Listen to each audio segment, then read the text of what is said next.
Hi friends, welcome back to my channel. ഇന്നത്തെ video cooking ആണല്ലോ. അപ്പം ചീമച്ചക്ക, കടച്ചക്ക, അങ്ങനെ ഓരോരോ പേര് പറയും. നിങ്ങളുടെ അവിടെ എന്തോ പറയുന്നതെന്ന് എനിക്കറിയത്തില്ല. എന്നാലും ഞങ്ങൾ ഇവിടെ കടച്ചക്ക എന്നാണ് പറയുന്നത്. അപ്പോൾ അതിൻ്റെ ഒരു ലഞ്ചിന് പറ്റിയ ഒരു ഡിഷ് ഉണ്ടാക്കാനാണ്. അത് വെച്ച് ഒത്തിരി വെറൈറ്റി ഫുഡ് ഉണ്ടാക്കാം. ഞാനിപ്പോൾ ജസ്റ്റ് മെഴുക്ക് വരട്ടി ഉണ്ടാക്കാൻ ഉദ്ദേശിക്കുന്നേ ഉള്ളൂ. അപ്പം സൈഡ് തുളിയെല്ലാം ചെത്തിയിട്ട് നടുക്കത്തെ അതും കൂടെ കളഞ്ഞിട്ട് നമ്മൾ മെഴുക്ക് വരട്ടിക്ക് അരിയുന്ന പാകത്തിൽ അരിഞ്ഞെടുക്കുക. ഈ തേങ്ങാപ്പാൽ ഒഴിച്ച് കറി വയ്ക്കാം, തീയൽ പോലെ ഉണ്ടാക്കാം. ഞാൻ അതെല്ലാം ഇതിനു മുമ്പേ വീഡിയോ ഇട്ടിട്ടുണ്ട്. അപ്പം ഞാൻ ഡിസ്ക്രിപ്ഷനിൽ അതിന് ലിങ്ക് ഇട്ടേക്കാം. അപ്പം നമ്മളിത് വെള്ളത്തിൽ അരിഞ്ഞിട്ടു, നല്ലപോലെ കഴുകിയെടുത്തു. ഇനി ആവശ്യമുള്ള ഉപ്പും മഞ്ഞൾ, മുളക് പൊടി ഇത്രയും കൂടെ മിക്സ് ചെയ്തിട്ട് കുറച്ച് വെള്ളം ഒഴിച്ച് ആദ്യം ഉപ്പേ പറ്റിച്ചെടുക്കുക.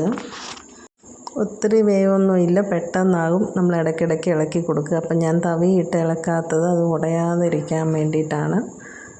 അപ്പോൾ ആദ്യം നമ്മൾ ഫ്രൈ പാനിലോ ചീനിച്ചട്ടിയിലോ വെച്ചാലും മതി.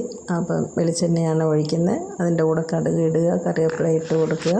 എന്നിട്ട് നമ്മൾ നേരത്തെ പറ്റിച്ച് വെച്ചിരിക്കുന്നത് ഇതിനകത്തിട്ട് ഫ്രൈ ചെയ്തെടുക്കുക. പെട്ടെന്നെടുക്കാം. നേരത്തെ വേവിച്ച് വെച്ചിരിക്കുന്നതായതുകൊണ്ട് അധികം സമയമൊന്നും എടുക്കത്തില്ല. അധികം എണ്ണയൊന്നും ഇല്ലാതെ നല്ലപോലെ ഫ്രൈ ചെയ്ത് എടുത്തു കഴിഞ്ഞാൽ നല്ല ടേസ്റ്റിയാണ്. ചോറിൻ്റെ കൂടെ നമുക്ക് സൈഡ് ഡിഷായിട്ട് കൂട്ടാം. വെറുതെ ആണെങ്കിലും കഴിക്കാൻ നല്ലതാണ്, ഹെൽത്തിയുമാണ്. അപ്പോൾ എല്ലാവർക്കും വീഡിയോ ഇഷ്ടപ്പെട്ടെന്ന് വിചാരിക്കുന്നു.